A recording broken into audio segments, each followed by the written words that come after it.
শিক্ষার্থীবৃন্দ, তোমরা যে যেখানে আছো সবাই আশা করি ভালো আছো, সুস্থ আছো, নিরাপদে আছো। আজকের অনলাইন ক্লাসে আমি ডক্টর মোহাম্মদ রায়হান ইসলাম, সহকারী অধ্যাপক, অর্থনীতি বিভাগ, সরকারি শাহ সুলতান কলেজ, বগুড়া, তোমাদের সবাইকে স্বাগতম জানাচ্ছি। আজকের ক্লাস মাস্টার্স ফাইনাল ইয়ারের মাইক্রো ইকোনমিক্স কোর্সের থিওরিজ অফ কনজিউমার বিহেভিয়ার বিষয়।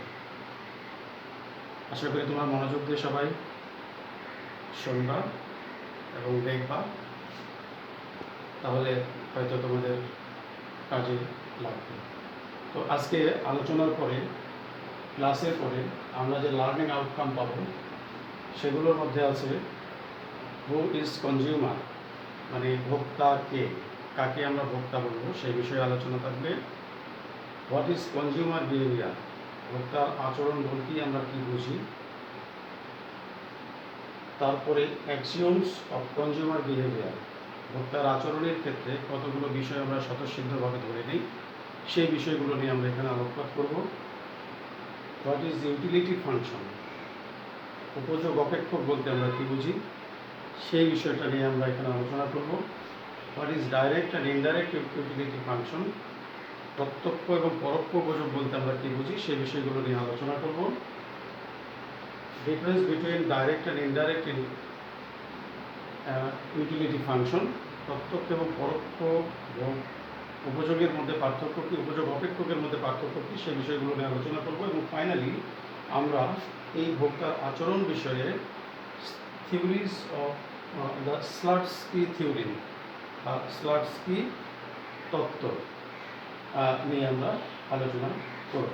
আশা করি তোমরা আমাদের সাথে থাকবে এবং বিষয়গুলো অনুধাবন করার চেষ্টা করবে। তো আমরা দেখব হু ইজ কনজিউমার, ভোক্তাকে, কাকে আমরা ভোক্তা বলি। খুব সহজ ভাষায় যারা ভোগের নিমিত্তে দ্রব্য ব্যবহার করে থাকে, ক্রয় করে বা ব্যবহার করে থাকে, তাদেরকে আমরা বলি ভোক্তা। এখন সেই ভোগটা, সেই দ্রব্য ক্রয়টা নিজের জন্য হতে পারে, পরিবারের জন্য হতে পারে, কিংবা সমাজের জন্যও হতে পারে। ফলে যারা ভোগের নিমিত্তে কোনো দ্রব্য ক্রয় বা ব্যবহার করে থাকে তাদেরকেই আমরা বলি ভোক্তা। এখন আমরা দেখব ভোক্তা আচরণ বলতে আমরা কী বুঝি। একজন ভোগকারী বা ভোক্তা তার নিজের জন্যই হোক বা পরিবারের জন্যই হোক কোনো দ্রব্য যখন ক্রয় করে, সেক্ষেত্রে কতগুলো সুনির্দিষ্ট কার্যবিধি তাকে মেনে চলতে হয়। সেই কার্যবিধির সমষ্টিগুলোকেই আমরা বলে থাকি ভোক্তার আচরণ। আমরা এখানে দেখছি যে ভোক্তা ভোগের উদ্দেশ্যে সাধারণত যে কাজগুলো করে থাকে সেগুলো হচ্ছে পণ্য বা সেবার নির্ধারণ বা নির্বাচন, কোন দ্রব্য সে ক্রয় করবে সেগুলো নির্ধারণ করবে, পণ্য বা সেবার ক্রয় করবে, নির্ধারণ করার পরে ক্রয় করবে, ক্রয় করার পরে সেগুলো সংগ্রহ করবে এবং সংগ্রহ করে সর্বশেষে ভোগ করবে। এক্ষেত্রে যে পদ্ধতিগুলো সে অবলম্বন করে এর সমষ্টিকে আমরা সাধারণত বলে থাকি ভোক্তার আচরণ। হ্যাঁ, এবার আমরা দেখব অ্যাক্সিওমস অফ কনজিউমার প্রেফারেন্স, বা ভোক্তার আচরণের ক্ষেত্রে ভোক্তার কতগুলো পছন্দ সংক্রান্ত স্বতঃসিদ্ধ আছে যেগুলো আমরা সবসময় মেনে চলি, সেই জিনিসগুলোকে আমরা বলি অ্যাক্সিওমস অফ কনজিউমার প্রেফারেন্স, বা পছন্দের ক্ষেত্রে যে জিনিসগুলো ভোক্তা করে থাকে স্বতঃস্ফূর্তভাবে সেই জিনিসগুলোকে আমরা বলি ভোক্তার পছন্দ সংক্রান্ত স্বতঃসিদ্ধগুলো। এক নম্বর আমরা বলছি এটাকে কমপ্লিটনেস। কমপ্লিটনেস প্রথম অ্যাক্সিওমস হচ্ছে কি সম্পূর্ণতা, অর্থাৎ আমরা যদি দেখি যে X1 এবং X2 দুটো দ্রব্যের কি সামগ্রী সমন্বয়, এই সমন্বয়টা আমরা যদি গ্রেটার দ্যান Y1 Y2 আরেকটা সমন্বয় এর চাইতে এটা বেশি হতে পারে, অথবা এমন হতে পারে যদি আমরা Y1 Y2কে চিন্তা করি তাহলে এইটা X1 X2 চাইতে তার পছন্দের দিক থেকে উৎকৃষ্ট হতে পারে। ফলে এর দুটো সমন্বয় তার কাছে তৃপ্তির দিক থেকে উৎকৃষ্ট হতে পারে। দুই নম্বর হচ্ছে রিফ্লেক্সিভিটি, অর্থাৎ আমরা যদি একবার ধরে নিই যে X1 X2 is greater than Y1 Y2, সেক্ষেত্রে আর কখনোই আমরা এটাকে উল্টে Y1 Y2 বা X1 is greater than equal to X1 X2 করতে পারবো না। ঠিক আছে, এটাকে আমরা বলছি রিফ্লেক্সিভিটি। আমি একবার যেটা পছন্দ করেছি সেটার উপরেই আমাকে স্থির থাকতে হবে, এইটাকে আমরা বলছি যে রিফ্লেক্সিভিটি। তিন নম্বর হচ্ছে ট্রানজিটিভিটি।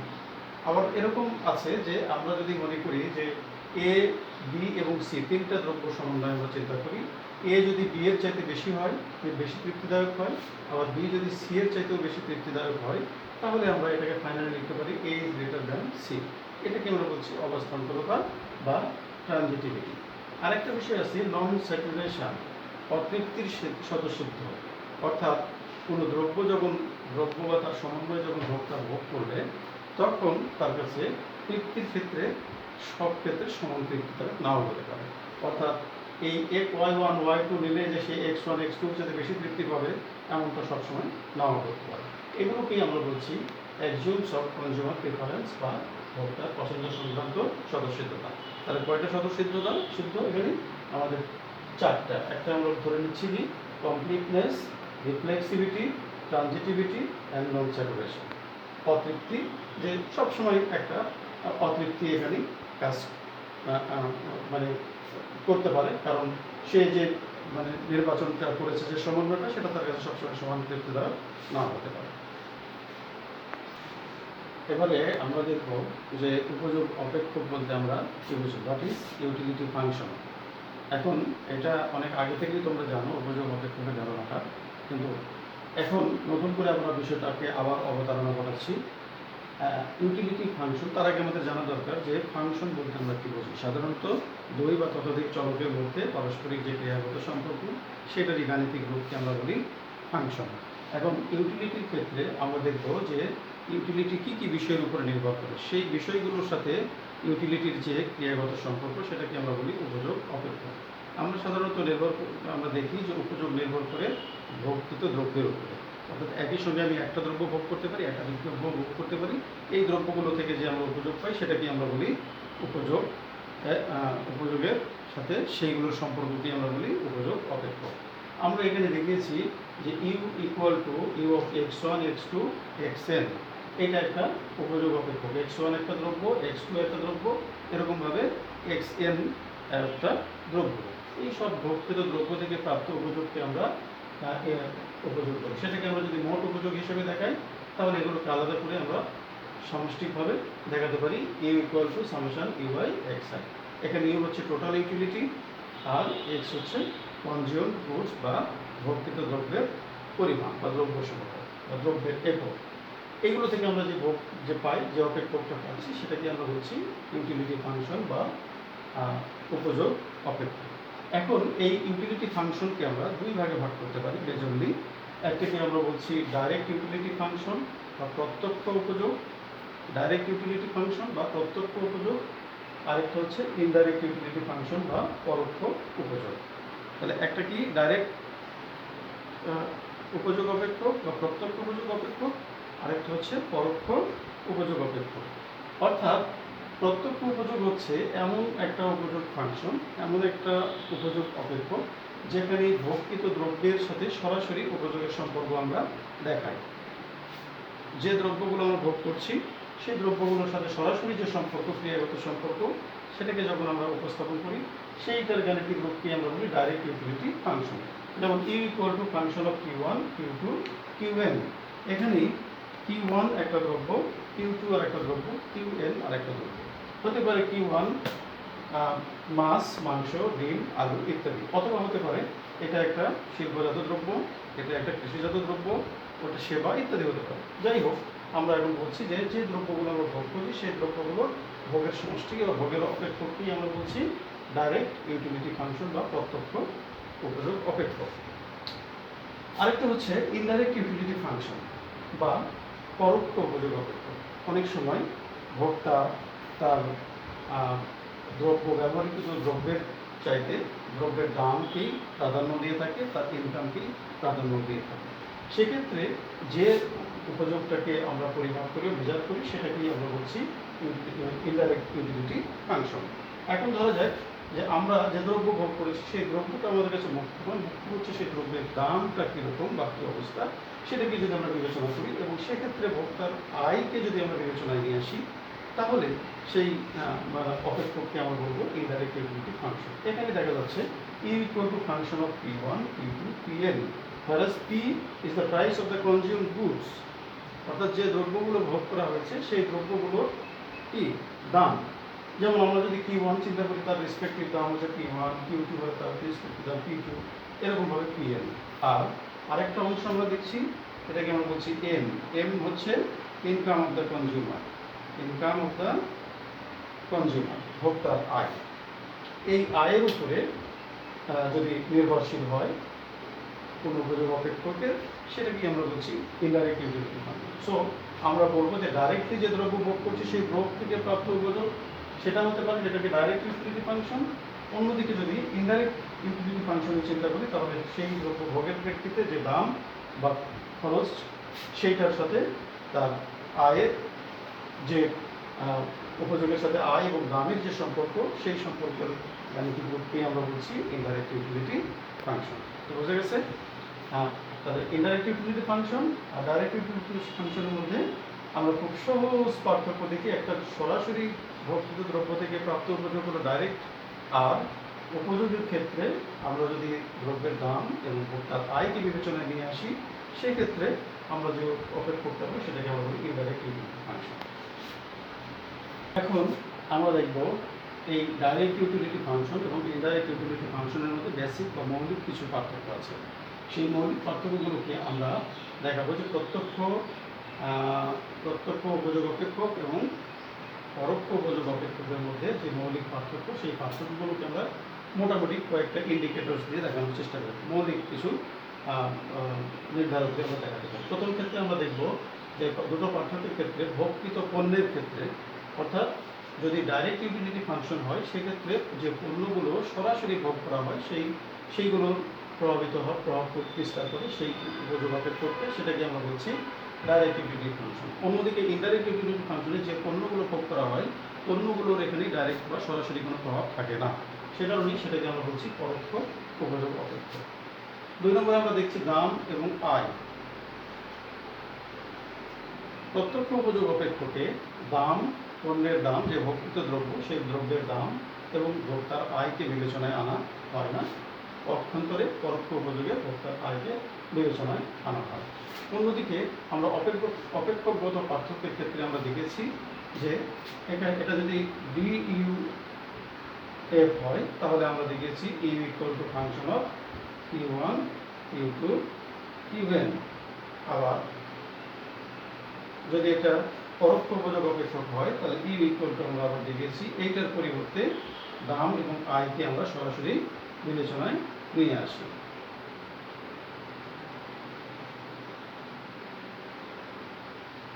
এই যে অপেক্ষকগত কিছু পার্থক্য এখানে আছে। সরাসরি আমরা এখানে যে দ্রব্য ভোগ করি সেই দ্রব্য থেকে প্রাপ্ত উপযোগ হচ্ছে প্রত্যক্ষ উপযোগ অপেক্ষক, আর পরোক্ষ উপযোগ অপেক্ষককে আমাদের ওই দ্রব্যের পরিবর্তে আমরা সেই দ্রব্যের দাম এবং ভোক্তার আয়কে বিবেচনায় নিয়ে এসে যে উপযোগ অপেক্ষক গঠন করি, সেগুলোকে আমরা বলছি প্রত্যক্ষ ও পরোক্ষ উপযোগের অপেক্ষকগত পার্থক্য। আরেকটা হচ্ছে কাম্যকরণ জনিত পার্থক্য। কাম্যকরণ হচ্ছে যে আমরা যখন উপযোগ অপেক্ষক লিখি, প্রত্যেক ভোক্তারই উদ্দেশ্য থাকে তার সীমিত বাজেটের মাধ্যমে উপযোগকে সর্বোচ্চকরণ করতে। তো যখন সাধারণ বা ডাইরেক্ট ইউটিলিটি ফাংশন হবে, তখন সেটাকে আমরা সর্বোচ্চকরণ করে থাকি, পণ্যগুলোকে সর্বোচ্চকরণের মাধ্যমে তার উপযোগকে মেজারমেন্ট করার চেষ্টা করা হয়। অন্যদিকে যদি এটা ইনডাইরেক্ট ইউটিলিটি অপেক্ষক হয়, সেক্ষেত্রে যেহেতু এখানে দাম বা খরচের একটা ব্যাপার থাকে, সেই খরচটাকে সর্বনিম্নকরণ করার মাধ্যমে আমরা উপযোগকে সর্বোচ্চকরণ করে থাকি। ফলে এখান থেকে আমরা কি বুঝলাম, কাম্যকরণ জনিত যে পার্থক্য, সেইখানেই আমরা দেখি ডাইরেক্ট ইউটিলিটির ক্ষেত্রে আমরা উপযোগকে সর্বোচ্চকরণ করি, আর ইনডাইরেক্ট ইউটিলিটির ক্ষেত্রে আমরা দেখি যে এই অপেক্ষককে খরচ সর্বনিম্নকরণ করার মাধ্যমে উপযোগের কাম্যকরণ আমরা অর্জন করে থাকি।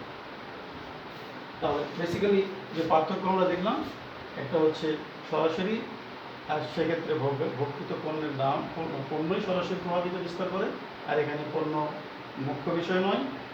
দাম আবার ইনডাইরেক্ট ইউটিলিটিতে মুখ্য বিষয়, আবার সরাসরি বা প্রত্যক্ষ ভোগের ক্ষেত্রে এটা মুখ্য বিষয় নয়। অপেক্ষকগত পার্থক্য আমরা দেখলাম 2 ধরনের অপেক্ষক। আর হচ্ছে কাম্যকরণ জনিত বিষয়টা হচ্ছে যে ডাইরেক্ট ইউটিলিটির ক্ষেত্রে আমরা উপযোগ সর্বোচ্চকরণ করি, যে প্রক্রিয়া আছে সেই প্রক্রিয়াকে আমরা সর্বনিম্নকরণ করি, আর অন্যদিকে ইনডাইরেক্ট ইকুইলিব্রিয়াম ফাংশনে আমরা খরচকে সর্বনিম্নকরণ করে উপযুক্ত নির্ধারণ করার কাম্যতা নির্ধারণ করার চেষ্টা করি। আমরা নতুন একটা বিষয়ে আলোচনা করব। ভোক্তার আচরণের ক্ষেত্রে দাম একটা বড় ভূমিকা রাখে। কোনো দ্রব্যের দাম যদি বেড়ে যায় তাহলে সেই দ্রব্যের ভোগের উপরে ভোক্তার যেমন প্রভাব পড়ে, আবার দ্রব্যের দাম কমলে ভোক্তার ভারসাম্যের উপরেও প্রভাব পড়ে। সেই বিষয়ে আলোচনা করতে গিয়ে প্রফেসর স্লাটস্কি একটা তত্ত্ব প্রদান করেছে। সেই তত্ত্বর নাম, তার নাম অনুসারে সেইটার নাম দেওয়া হয়েছে দ্য স্লাটস্কি থিওরেম বা স্লাটস্কি তত্ত্ব। অর্থাৎ তিনি দেখানোর চেষ্টা করেছেন যে একটা দ্রব্যের দাম কমলে বা বাড়লে যে প্রভাব হয় সেটাকে আমরা বলি দাম প্রভাব, আর সেটার হচ্ছে পরিবর্তন প্রভাব ও আয় প্রভাবের সমষ্টি। অর্থাৎ দাম প্রভাব সমান পরিবর্তন প্রভাব ও আয় প্রভাব। স্লাটস্কি মূলত বিষয়টা দেখানোর চেষ্টা করেছেন যে কোনো দ্রব্যের দামের পরিবর্তনের ফলে ভোক্তার প্রকৃত আয়ের পরিবর্তন ঘটে, এবং সেক্ষেত্রে আয়কে প্রকৃত আয়ের পরিবর্তন ঘটে। আয়কে স্থির রাখতে গিয়ে ভারসাম্যের উপরে যে প্রভাব পড়ে সেটাকে দুইভাবে তিনি দেখানোর চেষ্টা করেছেন। একটা হচ্ছে পরিবর্তন প্রভাব, আর একটা হচ্ছে আয় প্রভাব। এই দুইয়ের সমষ্টিকেই তিনি দাম প্রভাব হিসেবে ব্যাখ্যা করার চেষ্টা করেছেন। অর্থাৎ আয় যদি পরিবর্তন ঘটে বা কমে যায় তাহলে আগের চেয়ে সে কম দামি দ্রব্যটা পাবে, সেক্ষেত্রে একটা খরচের ডিফারেন্স তৈরি হয়, পার্থক্য তৈরি হয়। সেই পার্থক্যের কারণেই মূলত তিনি এই তত্ত্ব আবিষ্কার করেছেন। তার নাম অনুসারেই স্লাটস্কি তত্ত্ব হিসেবে আমরা দেখানোর চেষ্টা করেছি। আমরা তার এই বিশ্লেষণটাকে আমরা একটা গ্রাফের বা চিত্রের মাধ্যমে দেখানোর চেষ্টা করব। এখানে একটা চিত্র আমরা দেখছি। চিত্রে লম্বা অক্ষে আমরা ওয়াই পণ্য এবং ভূমি অক্ষে এক্স পণ্য দেখানোর চেষ্টা করেছি। এখানে এ এবং বি একটা বাজেট রেখা দেওয়া আছে, অর্থাৎ ভোক্তার নির্দিষ্ট আয় সাপেক্ষে সে এ বি এর প্রেক্ষিতে পি বিন্দুতে ভারসাম্য অর্জন করে। এটাকে আমরা বলছি পি হচ্ছে ভারসাম্য বিন্দু, যেখানে তার আয় নির্দিষ্ট আয় সাপেক্ষে দ্রব্যের দাম স্থির রেখে পি বিন্দুতে সে কী করে ভারসাম্য অর্জন করে, যেখানে নিরপেক্ষ রেখা আইসি 1 এবং বাজেট রেখা পরস্পরকে স্পর্শ করেছে। সেই কারণে সেখানে একটা ভারসাম্য এডিসের ভারসাম্য অর্জিত হয়েছে, অর্থাৎ প্রাথমিক ভারসাম্য বিন্দু হচ্ছে তার ও এল। এখন কোনো কারণে ধরা যায় দ্রব্যের দাম কমে গেছে, কোনো কারণে এই দ্রব্যের দাম কমে গেছে। যদি দ্রব্যের দাম কমে যায় তাহলে ভোক্তার প্রকৃত আয় বেড়ে যায়। তাহলে আমরা এখন দেখব যে প্রাথমিক তার ভারসাম্য বিন্দু ছিল পি, সেক্ষেত্রে সে প্রাথমিক দ্রব্যের ভারসাম্য উপযোগ পেয়েছে ও এম পরিমাণ। এখন কোনো কারণে দ্রব্যের দাম যদি কমে যায় তাহলে ভোক্তার প্রকৃত আয় বেড়ে যায়, কারণ আগের তুলনায় সে বেশি পরিমাণ দ্রব্য ক্রয় করতে পারবে। এখন ধরে যাক তার যে এই যে অতিরিক্ত আয় হলো, সে আয়টাকে যদি আমরা সরিয়ে দিই তাহলে ভোক্তা পূর্বের অবস্থায় আবার আর বিন্দুতে তার ভারসাম্য অর্জন করবে।